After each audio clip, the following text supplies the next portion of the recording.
Assalamualaikum warahmatullahi wabarakatuh. Perkenalkan, nama saya Rika Septiani. Saya dari kelas manajemen reguler A dengan nomor NIM 34022100026. Video kali ini saya buat untuk memenuhi tugas pertemuan ke-12 dari mata kuliah komputer bisnis. Kali ini kita akan membahas 4 bagian, yaitu yang pertama profitability index, yang kedua break even point, yang ketiga profitability ratio, dan yang keempat yaitu benefit cost ratio. Nah, kita akan membahas yang pertama yaitu profitability index. Ini merupakan metode menghitung perbandingan antara nilai arus kas bersih yang akan datang dengan nilai investasi yang sekarang. Profitability index ini harus lebih dari 1, maka dikatakan layak. Semakin besar PI-nya, investasi semakin layak. Nah, di sini kita akan mencoba menghitung untuk menentukan profitability index-nya. Di sini kita akan membandingkan kelayakan antara mesin A dan mesin B. Nah, di sini untuk cash flow, discount factor, present value, dan total present value-nya kita dapat dari net present value.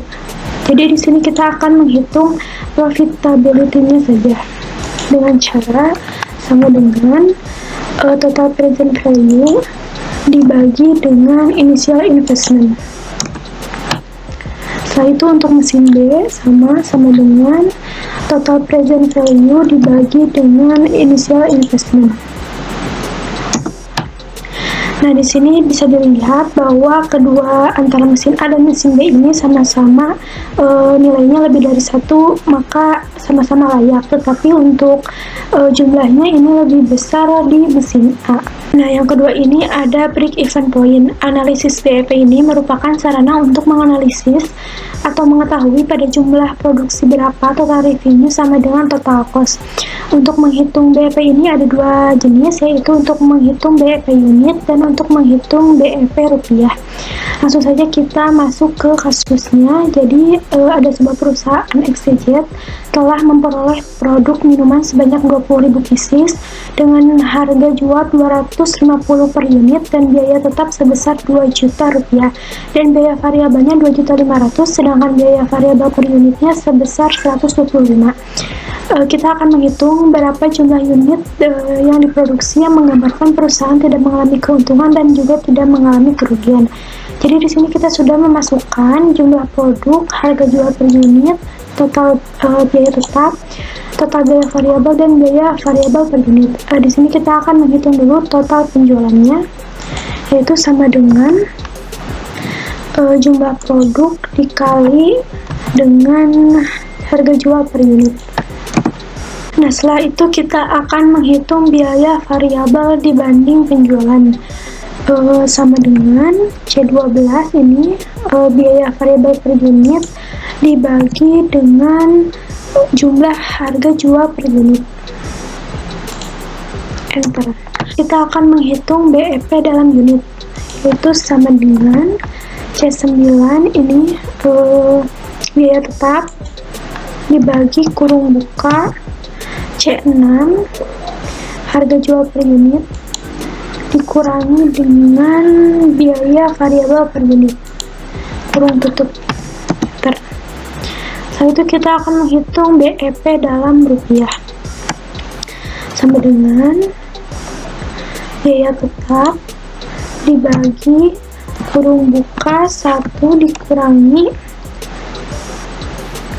C12 ini biaya variabel per unit dibagi dengan C6 kurung tutup. Nah, di sini artinya perusahaan tidak mengalami untung dan tidak mengalami kerugian pada saat jumlah unit yang dihasilkan ketika mencapai 16.000 unit, dan perusahaan tidak mengalami untung dan tidak mengalami kerugian pada saat keuntungan atau laba mencapai 4 juta rupiah. Nah, yang ketiga kita akan membahas profitability ratio. Profitability ratio ini adalah metode yang digunakan untuk mengukur tingkat efektivitas pengelolaan atau manajemen perusahaan yang ditunjukkan oleh jumlah keuntungan yang dihasilkan dari penjualan dan investasi. Menghitung profitability ratio ini ada 4 jenis. Yang pertama itu profit margin, earning power, return of investment, dan rentabilitas modal sendiri. Nah, di sini kita akan mencoba menghitung keempat perhitungan ini dengan kasus yang berbeda. Di sini saya sudah menyiapkan masing-masing perhitungannya dengan satu kasus. Di sini yang pertama kita akan menghitung profit marginnya pada PT Nisrina Sidkin Alia. Untuk NOI-nya ini ada 4 juta rupiah, untuk NS-nya 24 juta, dan nantinya akan dikalikan dengan 100%. Caranya sama dengan NOI dibagi dengan NS lalu dikalikan 100%, lalu enter. Nah, setelah itu kita akan menghitung earning power pada PD Wafa. Di sini NOI-nya ada 4 juta, untuk TA-nya 15 juta, dan nantinya kita akan kalikan dengan 100%. Sama dengan NOI dibagi dengan TA, lalu dikalikan dengan 100%. Nah, yang ketiga ini ada return of investment.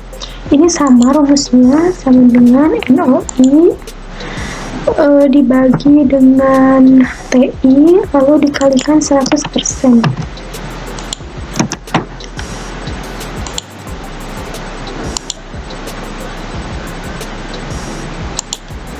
Nah, yang terakhir kita akan menghitung rentabilitas modal sendiri pada PD Deni Sentosa.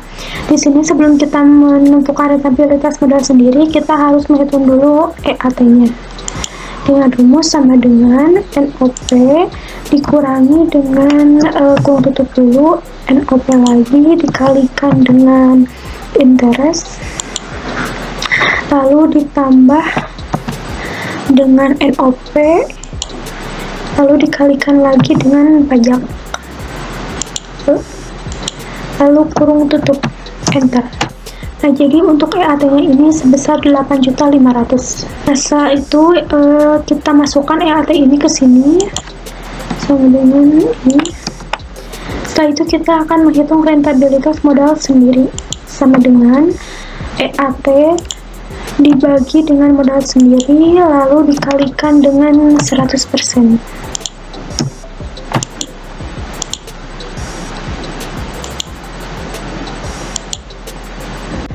Nah, yang terakhir kita akan membahas mengenai benefit cost ratio. Benefit cost ratio merupakan suatu analisa pemilihan proyek yang paling sering digunakan karena dikatakan lebih mudah. Benefit cost ratio ini merupakan analisa untuk menentukan perbandingan antara benefit dengan cost. Kalau nilainya kurang dari 1, maka proyek itu tidak ekonomis, dan kalau lebih dari 1, berarti proyek itu feasible atau layak. Kalau benefit rasionya sama dengan 1, dikatakan proyek itu marginal atau tidak rugi dan tidak untung.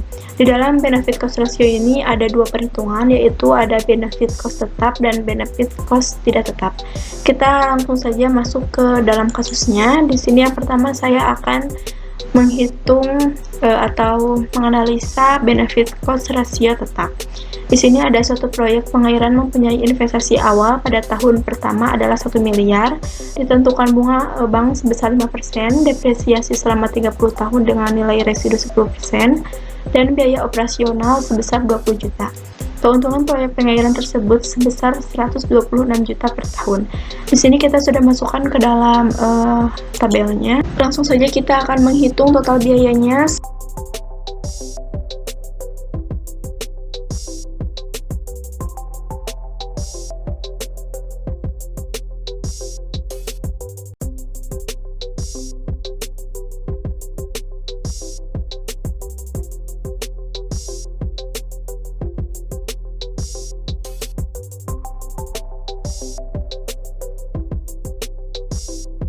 Nah, untuk total biayanya sebesar 100 juta rupiah. Sekarang kita akan menghitung benefit cost ratio-nya sama dengan benefit per tahun dibagi dengan total biaya. Di sini untuk benefit cost tetapnya lebih dari 1, artinya feasible atau layak. Setelah itu kita akan menghitung benefit cost tidak tetap. Bedanya ada di bunga. kalau misalnya benefit cost tetap itu rate-nya sama atau bunganya sama setiap tahunnya, sedangkan untuk benefit cost tidak tetap setiap tahunnya berbeda. Di sini ada contoh biaya tahun ke-1, tahun ke-2, tahun ke-3. Masing-masing bunganya berbeda setiap tahunnya. Jika tahun ke-1 ini bunganya 5%, tahun ke-2 6%, tahun ke-3 8%. Nah, di sini kita akan menghitung setiap tahunnya. Untuk rumusnya sama dengan kita akan menghitung dulu tahun ke-1 sama dengan kurung buka initial investment dikalikan dengan rate, lalu kurung tutup, lalu ditambah kurung buka lagi initial investment dikurangi kurung buka lagi initial investment dikalikan dengan nilai residu, itu kurung tutup 2 kali, lalu dibagi depresiasi ditambah dengan biaya operasional. Setelah itu enter. Nah, untuk total biaya tahun ke-1 ini sebesar 100 juta. Setelah itu kita akan menghitung benefit cost ratio-nya sama dengan benefit per tahun dibagi dengan total biaya, lalu enter. Setelah itu kita akan menghitung tahun kedua. Rumusnya sama, kita akan menghitung dulu total biayanya sama dengan kurung buka initial investment dikalikan dengan rate, lalu kurung tutup ditambah lalu kurung buka lagi initial investment dikurangi initial investment dikurangi kurung buka initial investment dikalikan lagi dengan nilai residu. Setelah itu kurung tutup dibagi dengan depresiasi ditambah dengan biaya operasional, lalu enter. Nah, untuk total biaya dengan bunga bank 6% ini, total biayanya 110 juta rupiah. Setelah itu kita akan menghitung benefit cost ratio-nya sama dengan total benefit per tahun dibagi dengan total biaya, setelah itu enter. Lalu tahun ketiga sama dengan kurung buka initial investment dikalikan dengan rate, lalu kurung tutup ditambah kurung buka lagi initial investment dikurangi kurung buka initial investment dikalikan dengan nilai residu, kurung tutup lalu dibagi dengan biaya depresiasi ditambah dengan biaya operasional, lalu enter. Nah, untuk bunga bank 8% ini total biayanya sebesar 130 juta rupiah. Setelah itu kita akan menghitung benefit cost ratio-nya sama dengan benefit per tahun dibagi dengan total biaya, enter. Nah, di sini kita sudah menghitung per tahunnya, tahun ke-1, tahun ke-2, dan tahun ke-3. Untuk hasilnya antara tahun ke-1 dan tahun ke-2 sama-sama benefit cost ratio-nya hasilnya lebih dari 1, artinya layak, sedangkan untuk tahun ke-3 ini kurang dari 1, artinya tidak layak atau tidak ekonomis. Sekarang kita sudah selesai menghitung keempat metode atau analisis. Yang pertama itu ada profitability index, yang kedua ini ada break even point, yang ketiga ada profitability ratio, yang keempat itu ada benefit cost ratio yang tetap dan tidak tetap. Mungkin cukup sekian dari saya, mohon maaf apabila ada kesalahan. Wassalamualaikum warahmatullahi wabarakatuh.